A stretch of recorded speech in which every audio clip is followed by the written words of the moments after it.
Outside the town centre, and beyond the inner suburbs, lies a belt of country, partly cultivated, with small pieces of woodland, orchards, playing fields, houses with large gardens, open spaces with undergrowth.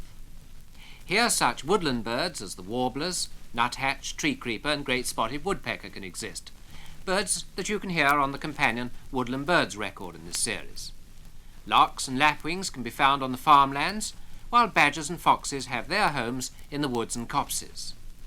The more open countryside of the outer suburbs has great and blue tits, nuthatches, sparrows, starlings, robins and crows.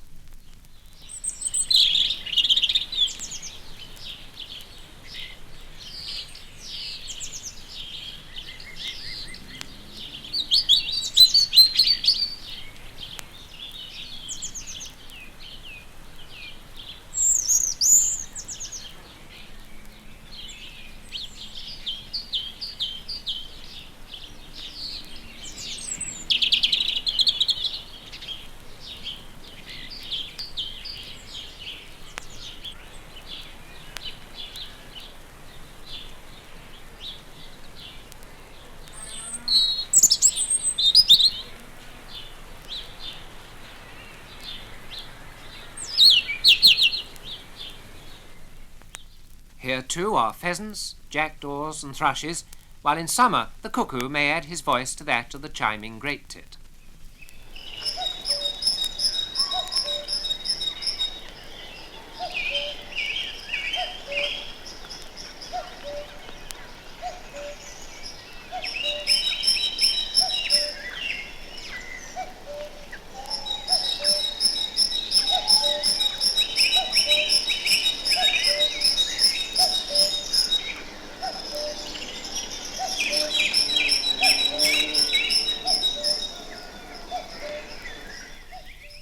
Some of the warblers that can be heard on the Woodland Birds record breed in the outer suburbs.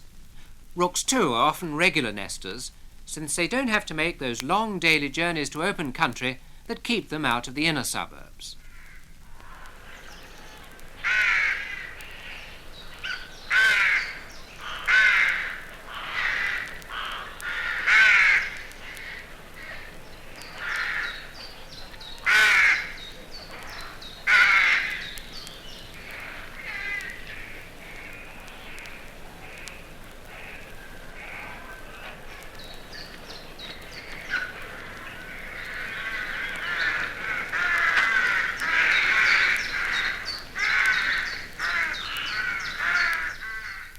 Jackdaws will nest in old trees and buildings, and in many outer suburbs of towns they've shown signs of an increase. Wood pigeons are often abundant, and the wren is a very common bird.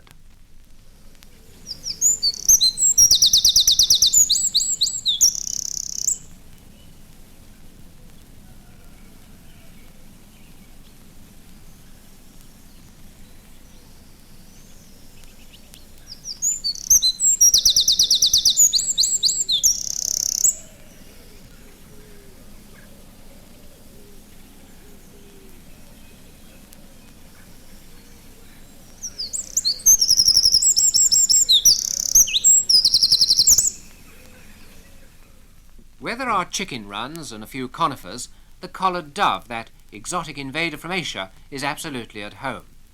Here against a background of clucking hens and a singing robin, you can hear the song and the harsh flight call.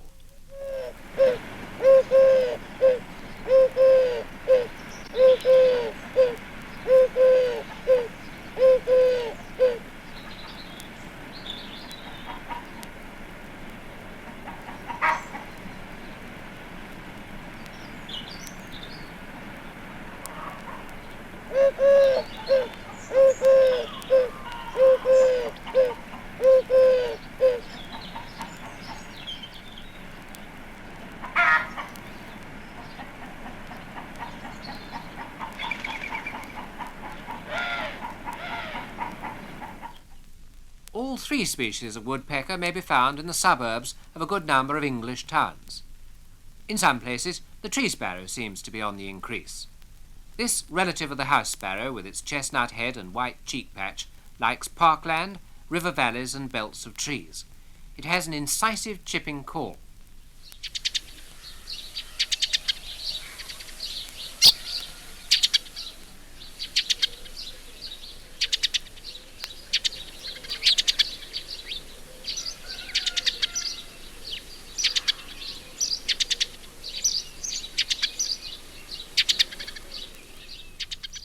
On rough grassland and commons, on cultivated land and playing fields, the skylark is common, and its torrent of notes floats down to us from late winter through to high summer.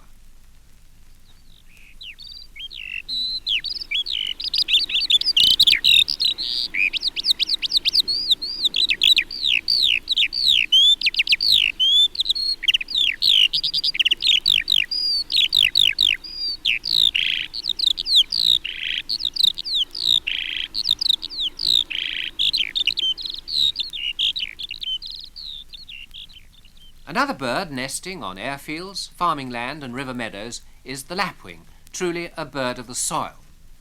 Although lapwings can often be seen flying over towns and the inner suburbs, it's in the outer zone that you'll be able to hear their lovely wild spring cries, given in a frenzied and tumbling display flight.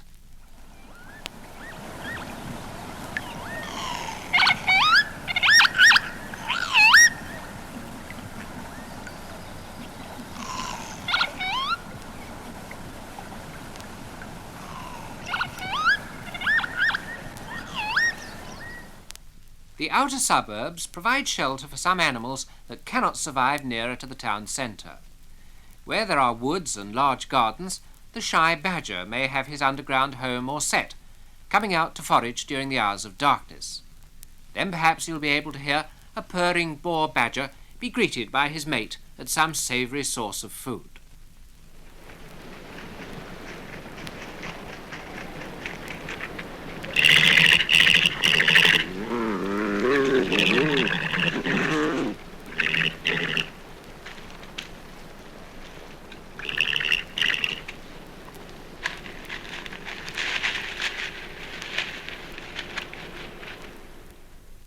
Winter is the mating season for the fox, whose stronghold is in the more open country. Foxes sometimes come into the inner suburbs, but they prefer the woods, heaths and railway embankments a bit further out from town. In January and February, the scream of the vixen and the bark of the dog fox have startled many suburban dwellers.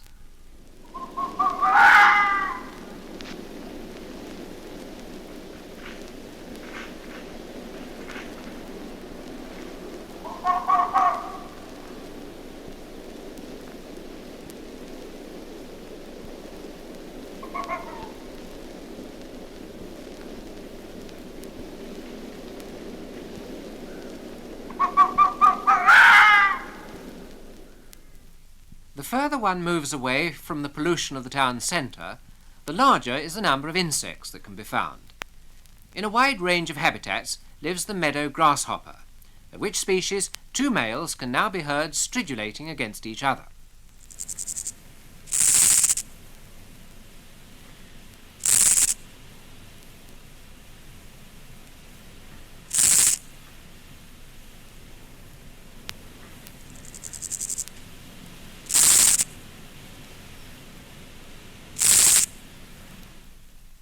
A handsome immigrant in some years is the death's head hawk moth. This magnificent insect has been found in several of London's outer suburbs.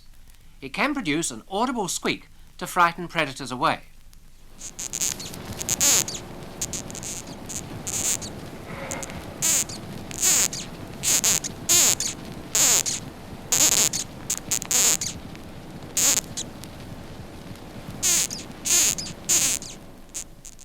Frogs and toads live in many parts of London's outer suburbs, but the frog has become rather scarce with the spread of suburbia and the taking by children of its spawn. The toad can withstand drier conditions, but both species will come to garden ponds. Here are some common frogs croaking and common toads piping in a quiet spring pool.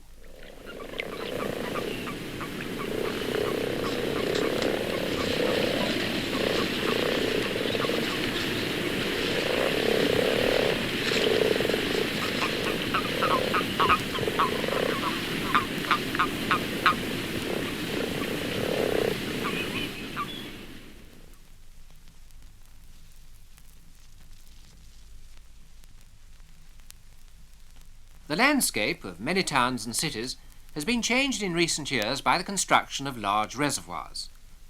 These, together with stretches of town river, can provide sanctuary for numbers of waterfowl, at a time when natural marshlands are rapidly disappearing.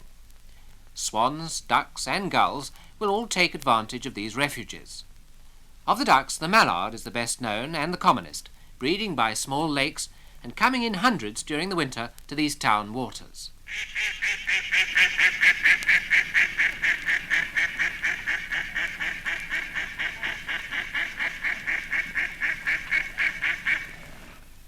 Captive gadwall sometimes spread onto the reservoirs around London from park stocks. The voice of the drake is a single low note.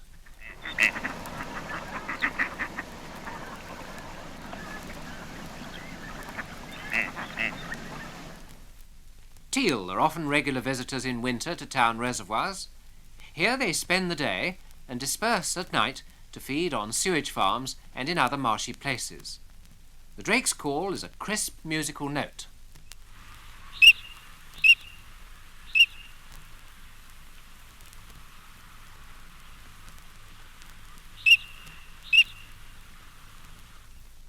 Another common winter visitor is a diving duck, the tufted duck. The London flocks are thought to represent at least a tenth and sometimes 1/5 of the whole British winter population. St. James's Park birds may come from European Russia, Siberia and Novaya Zemlya. The male has a soft whistling courtship note which can be heard in the London area.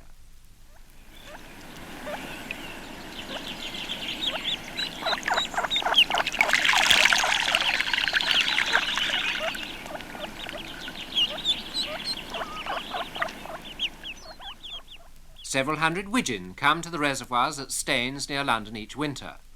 The drake has a lovely slurred whistle and the duck a rolling growl.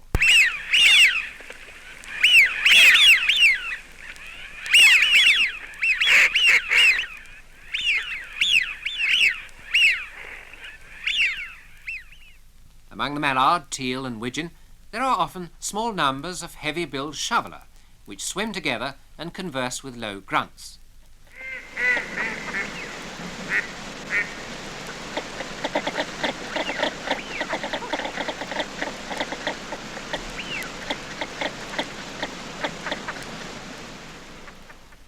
The chestnut and grey drake pochard are also fond of reservoirs in which they can dive for food. They're generally rather silent birds, but they can sometimes be heard especially in March and April.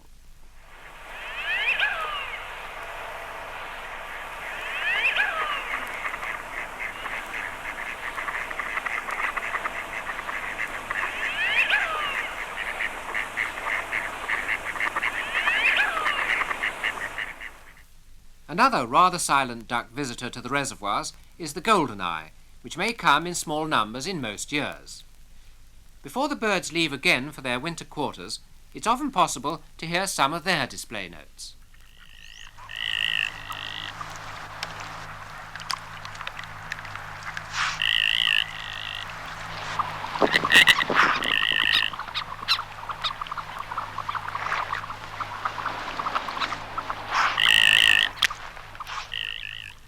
Semi-tame mute swans frequent the rivers and reservoirs in and around towns as well as the park lakes. In some winters, wild swans may come as well, especially the Buicks from the Kara Sea. These fine birds can sometimes be heard flying over on their way to the waters around London, Birmingham and other places.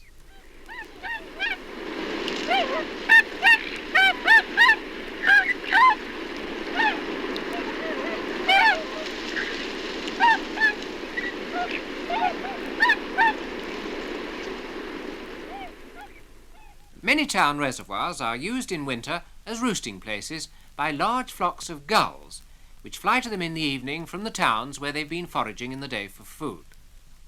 Black-headed gulls, like those we heard in the town parks, may come in thousands, together with common gulls, herring gulls and black-backed gulls.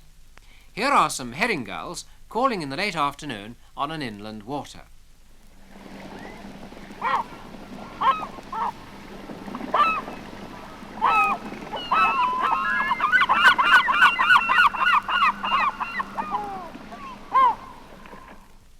Great black-backed gulls may also assemble on the reservoirs, but in smaller numbers. Their deep, gruff voices can sometimes be heard coming over the water.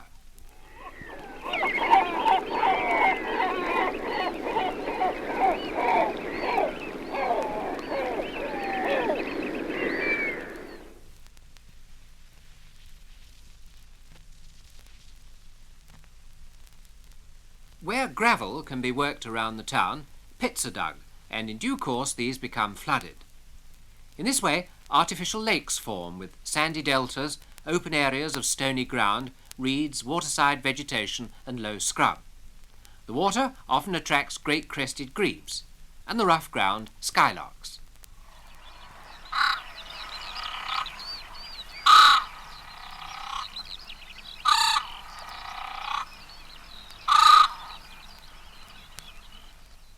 The smaller little grebe also likes gravel pits, and here are two trilling away with a moorhen in the background.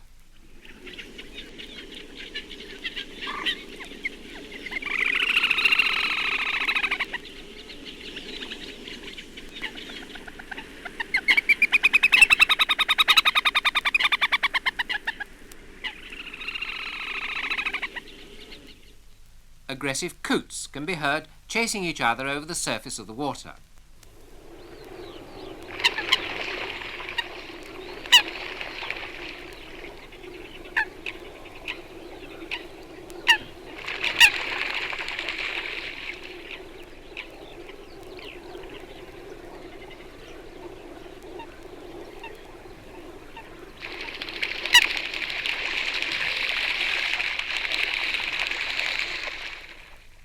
Where there's cover, moorhens will breed by still or slow-running water, and so gravel pits are favourite haunts for them. An adult moorhen gives the alarm as a young bird calls and makes for shelter.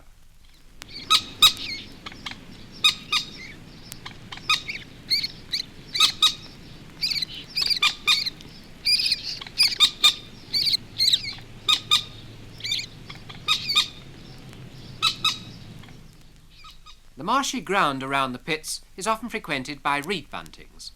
The males sing their simple ditties over and over again from a sedge or spray of sallow.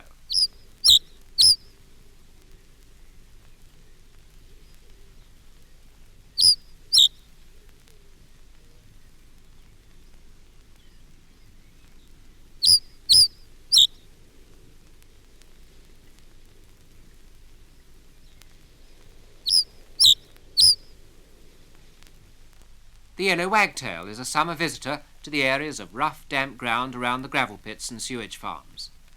This one is calling on the stony floor of the almost completed but still empty William Girling Reservoir at Chingford in Essex in 1951.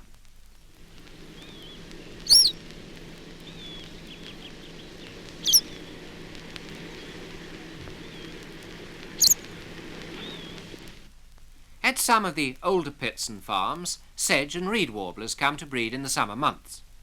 The sedge warbler has a varied song, full of musical and harsher notes.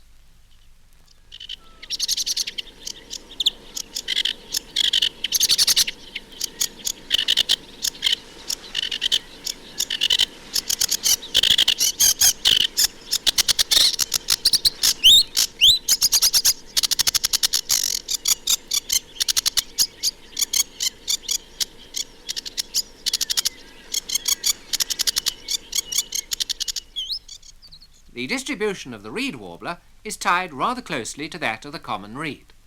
The song is one of many even, repeated phrases, here given against a background of coot and cuckoo.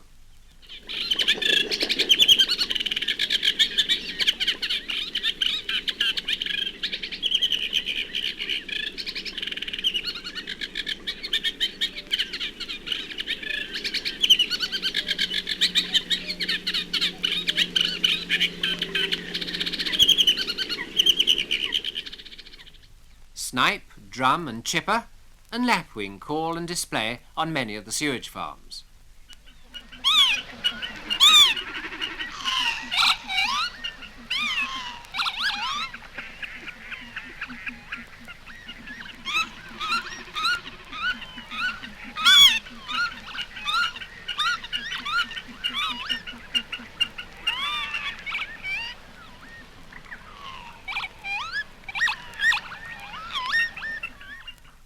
In 1938, the little ringed plover bred in Britain for the first time.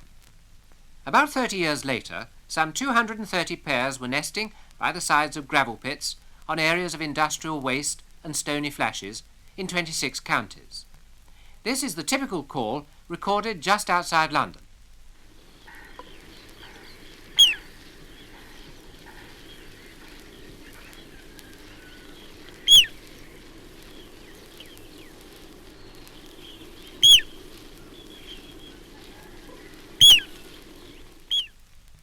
On the nest, the hen little ring plover has a very characteristic note.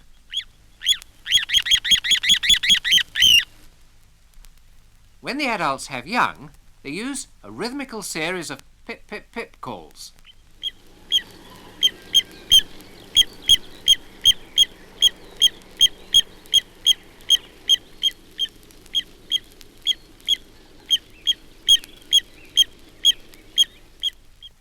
The male little ring plover has a delightful butterfly-like display flight in which it gives its song, tria, tria.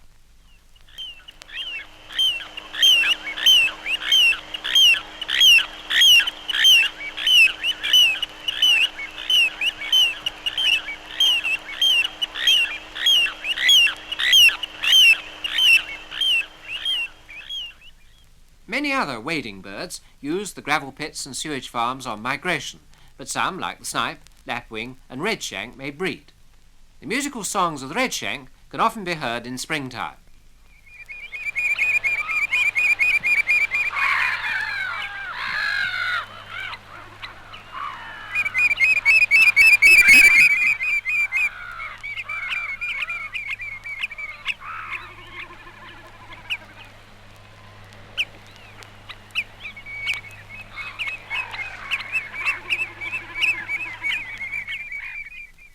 During the autumn migration, the closely related greenshank may come singly or in small parties to rest and feed.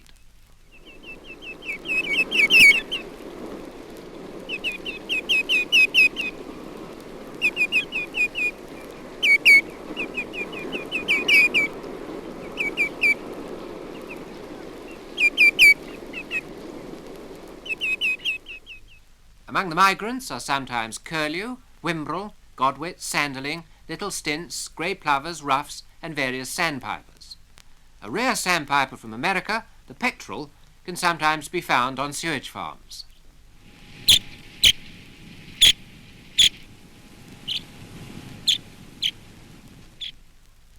One other habitat of the urban fringe needs to be mentioned, that of wasteland with scrub and hawthorn, found around industrial sites, pits, riverbanks, and in similar situations. Where the scrub is thick, south of the highland zone, turtle doves may be found.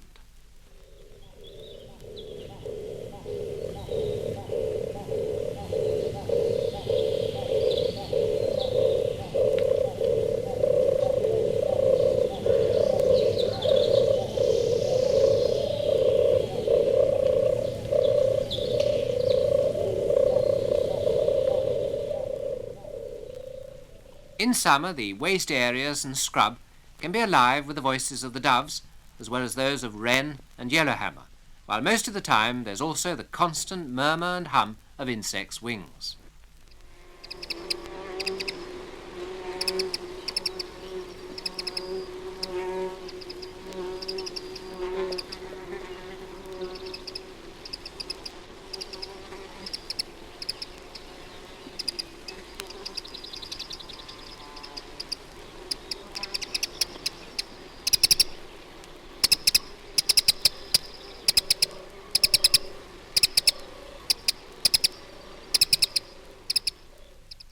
One bird species that can be found in every urban habitat from the centre outwards is the starling, and it's fitting that I should end this disc with the sound of thousands of these birds settling into their winter roost east of London.